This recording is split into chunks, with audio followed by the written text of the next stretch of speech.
হ্যাঁ, অবশ্যই আমার খুব ভালো ব্যাটে লাগতেছিল এবং আমি কনফিডেন্ট ছিলাম যদি ইনিংসটা আরেকটু বড় করতে পারতাম তাহলে হয়তোবা আমি যদি 60-70 করতে পারতাম তাহলে হয়তোবা টিম স্কোর 160+ হলে খুব ভালো গেম হতো।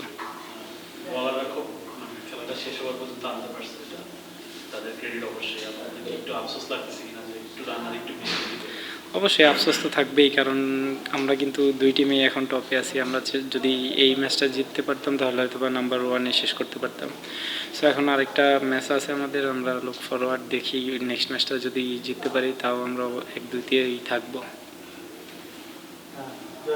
গেমটা যখন লাস্ট ওভারে গেল, লাস্ট ওভারে 11 ওভারে 2 উইকেট চলে গেছিল, তখন কি একটু আশা জাগছিল যে না আমরা এখান থেকে জিততে পারি? যদি অসুবিধা ছিল, আপনাদের কি অবস্থা ছিল?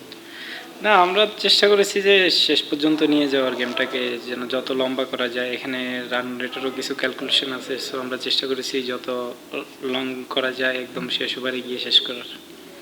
Lily ultra soft serum gel কে স্কিনে দেয় 3 গুণ সিরাম হাইড্রেশন। সিরাম জেল হাইড্রেশনে ব্রাইট থাকো সব সিজনে।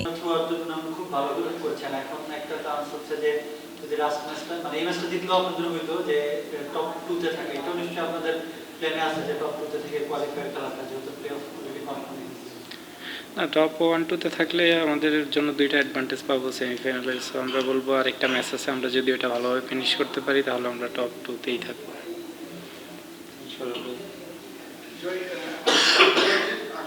যে ব্যাটিংটা আর কি শেখ মেহেদীর টানা 300 ওটা কি মোমেন্টাম চেঞ্জ করে দিয়েছে কিংবা ম্যাচে টার্নিং করে ও বলবো যে ও ভালো ব্যাটিং করতেছিল, ওই ওভারটাতে যদি আরেকটু কনসিডার করা যেত তাহলে হয়তো বা খেলাটা অন্যদিকে যাওয়ারও চান্স থাকতো। ও হয়তো বা ওই ওভার অফ স্পিনার দেখে রাইট হ্যান্ডি ব্যাটসম্যান টার্গেট করেছে আর কি। আপনাদের খুব ভালো সুযোগ আছে কোয়ালিফায়ার পর্বে সরাসরি খেলা।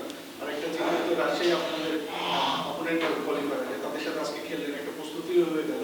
সব মিলিয়ে কেমন মনে করেন প্রতিপক্ষ হিসাবে এবং কোয়ালিফায়ারে ফাইট দিয়ে আপনারা সরাসরি সামনে যাইতে পারবেন কিনা, বা এই ধরনের একটা প্ল্যানিং তো নিশ্চয়ই আছে টিম হিসেবে অপোনেন্টকে কেমন? না দেখেন, ও রাজশাহীর সাথে আমরা একটা ম্যাচ কিন্তু সিলেটে জিতেছি।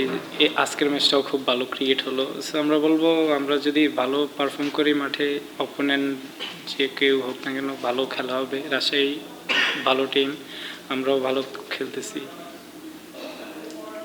Thank you.